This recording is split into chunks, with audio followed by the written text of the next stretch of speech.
إن الحمد لله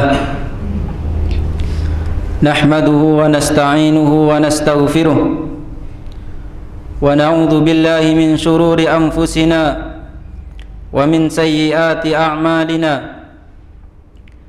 من يهده الله فلا مضل له ومن يضلل فلا هادي له أشهد أن لا إله إلا الله وحده لا شريك له وأشهد أن محمدا عبده ورسوله قال الله تعالى يا أيها الذين آمنوا اتقوا الله حق تقاته ولا تموتن إلا وأنتم مسلمون يا أيها الذين آمنوا اتقوا الله وقولوا قولا سديدا يصلح لكم أعمالكم ويغفر لكم ذنوبكم ومن يطع الله ورسوله فقد فاز فوزا عظيما أما بعد فإن أصدق الحديث كتاب الله وخير الهدى هدى محمد صلى الله عليه وسلم وشر الأمور محدثاتها فإن كل محدثة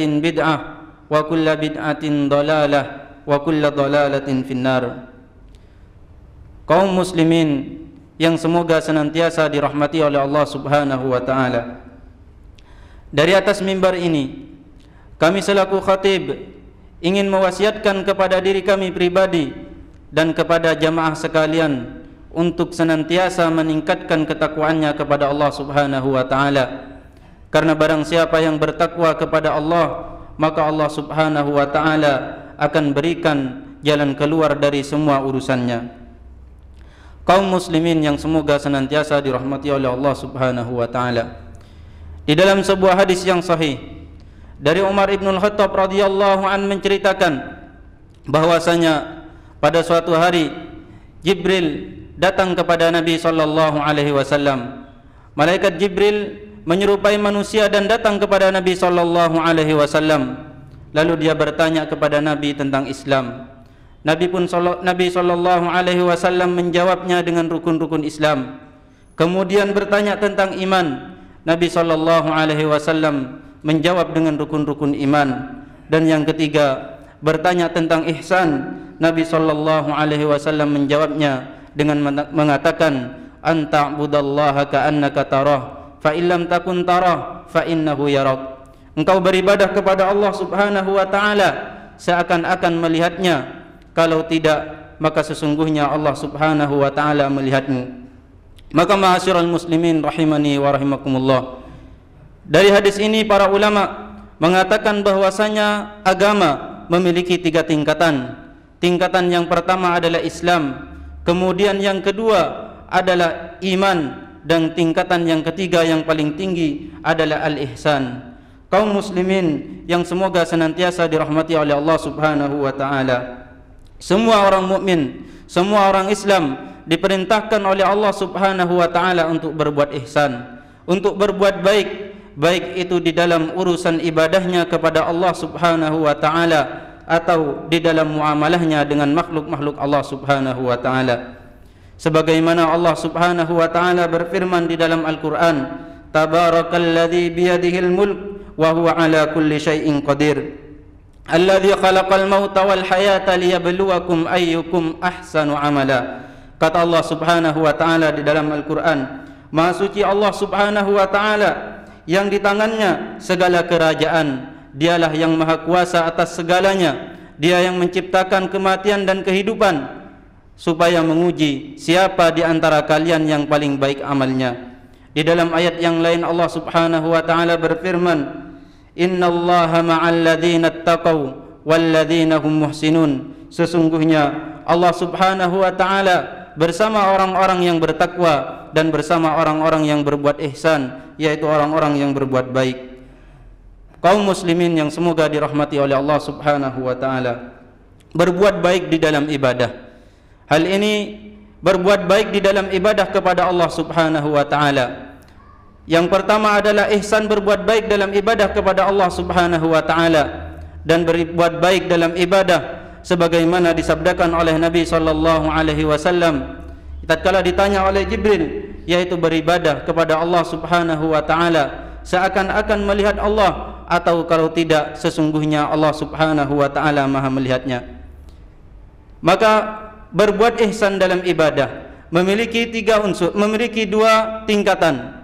Tingkatan yang pertama adalah beribadah kepada Allah Subhanahu wa taala seakan-akan melihat Allah Subhanahu wa taala. Maksudnya di sini adalah seseorang tatkala beribadah kepada Allah Subhanahu wa taala, dia menghadirkan kekuasaan Allah Subhanahu wa taala. Dia menghadirkan bahwasanya Allah Subhanahu wa taala Maha Kuasa, Allah Subhanahu wa taala Maha Besar, Allah lah zat yang menciptakan langit dan bumi, Allah Maha melihat, Allah Maha mendengar, sehingga tatkala dia beribadah dia seakan-akan seolah-olah melihat Allah Subhanahu wa taala. Kemudian tingkatan ihsan yang kedua, berbuat baik dalam ibadah, dan ini di bawahnya tingkatan yang pertama adalah fa illam takun tarahu fa innahu yarak. Kalau tidak, maka sesungguhnya Allah Subhanahu wa taala melihatmu. Yakni tatkala dia beribadah kepada Allah Subhanahu wa taala, dia merasa bahwasanya dirinya diawasi oleh Allah Subhanahu wa taala, bahwasanya dirinya dilihat oleh Allah Subhanahu wa taala.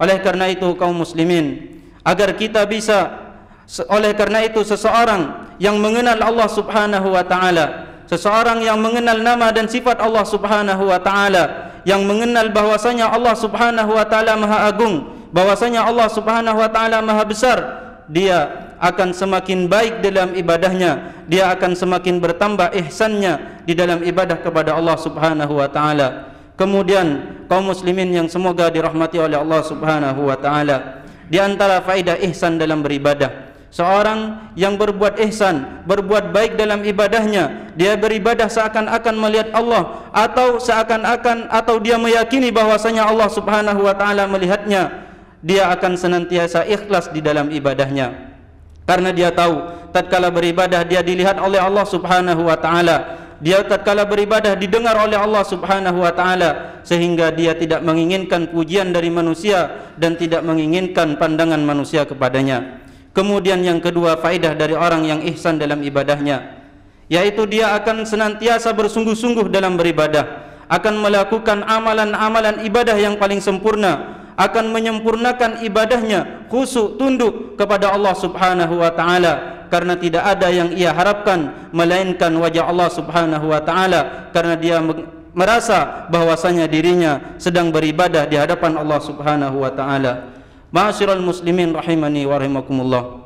Adapun ihsan yang kedua, yaitu berbuat baik kepada makhluk Allah Subhanahu wa taala, berbuat baik kepada sesama. Disebutkan oleh para ulama, berbuat baik kepada manusia yaitu dengan cara memberikan kebaikan kepadanya, mencurahkan kebaikan kepadanya, memberikan bantuan kepadanya, memberikan sebagian hartanya untuk orang lain, atau dengan cara memerintahkan kepada kebaikan, atau dengan melarang orang lain dari keburukan, atau yang lainnya dari perkara-perkara yang akan mendatangkan kebaikan atau bisa mencegah dari keburukan. Maka ma'asyiral muslimin rahimani wa rahimakumullah, oleh karena itu para ulama pun mengatakan berbuat ihsan, berbuat baik dengan sesama manusia itu ada dua. Ada yang sampai pada tingkatan wajib seperti berbakti kepada orang tua, dan ada yang sunnah seperti membantu dengan amal kebaikan atau membantu dengan harta kita. Kemudian ma'asyiral muslimin rahimani wa rahimakumullah, ketahuilah bahwasanya berbuat ihsan, berbuat baik dengan manusia ini bukan hanya dengan orang-orang yang dia pernah berbuat baik kepada kita, melainkan kepada siapapun dari manusia, sampai pun dia orang yang pernah berbuat buruk kepada kita. Oleh karena itu Asy-Syaikh As-Sa'di pernah mengatakan bahwasanya berbuat ihsan kepada manusia yang paling mulia adalah berbuat baik kepada orang yang dia melakukan keburukan buat kita. Ma'asyiral muslimin rahimani wa rahimakumullah, berbuat baik, berbuat ihsan bukan hanya di dalam ibadah, bukan hanya kepada manusia, melainkan untuk semua makhluk Allah Subhanahu wa taala, baik itu yang bernyawa, baik itu yang berakal ataupun tidak. Oleh karenanya Nabi sallallahu alaihi wasallam bersabda di dalam sebuah hadis yang sahih, Nabi sallallahu alaihi wasallam mengatakan, innallaha katabal ihsana ala kulli syai', fa idza qataltum fa ahsinul qitlata wa idza dabahtum fa ahsinudz dzibha. Kata Nabi sallallahu alaihi wasallam, Sesungguhnya Allah Subhanahu wa taala mewajibkan berbuat baik, melakukan yang terbaik untuk segalanya, untuk segala sesuatu. Maka apabila kalian menyembelih, membunuh, maka perbaguslah bunuhannya, dan apabila kalian menyembelih, maka perbaguslah sembelihannya. Semoga kita termasuk orang-orang yang berbuat ihsan. Semoga kita termasuk orang-orang yang memperbaiki ibadahnya di hadapan Allah Subhanahu wa taala dengan ikhlas dan mengikuti apa yang dicontohkan oleh Nabi Muhammad sallallahu alaihi wasallam, berbuat ihsan dengan manusia dan berbuat ihsan dengan segalanya, sehingga masuk dengan apa yang dijanjikan oleh Allah, sehingga masuk dari golongan orang yang dijanjikan oleh Allah Subhanahu wa taala, yaitu orang-orang yang berbuat baik nanti akan mendapatkan surganya Allah Subhanahu wa taala. Aqulu ma tasma'un wa astaghfirullah li wa lakum wa lisairil muslimina min kulli dhanb fastaghfiruhu innahu huwal ghafurur rahim.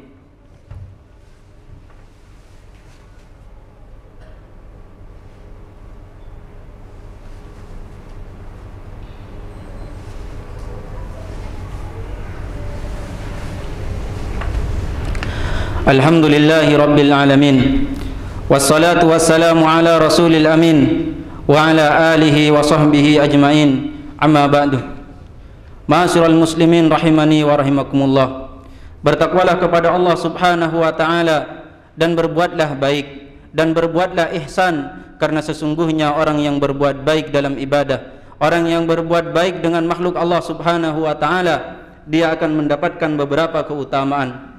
Di antaranya, dia akan mendapatkan kecintaan Allah Subhanahu wa taala, sebagaimana Allah Subhanahu wa taala berfirman dalam Al-Qur'an, wa ahsinu innallaha yuhibbul muhsinin, dan berbuatlah baik di dalam ibadah, di dalam muamalah dengan makhluk Allah Subhanahu wa taala, maka sesungguhnya Allah Subhanahu wa taala mencintai orang-orang yang berbuat ihsan. Kemudian di antara keutamaan yang kedua bagi orang yang berbuat ihsan, yaitu dia akan mendapatkan rahmat Allah Subhanahu wa taala. Rahmat Allah Subhanahu wa taala akan semakin dekat kepadanya. Allah berfirman di dalam Al-Qur'an, "Inna rahmatallahi qaribum minal muhsinin." Sesungguhnya rahmat Allah Subhanahu wa taala itu dekat dengan orang-orang yang berbuat baik. Al-Imam Ibnu Qayyim mengatakan, seseorang yang bertaqarrub, melakukan ibadah atau mendekatkan diri dengan berbuat ihsan, maka Allah Subhanahu wa taala akan mendekatkan rahmatnya kepadanya. Dan seseorang yang menjauhkan diri dari perbuatan ihsan,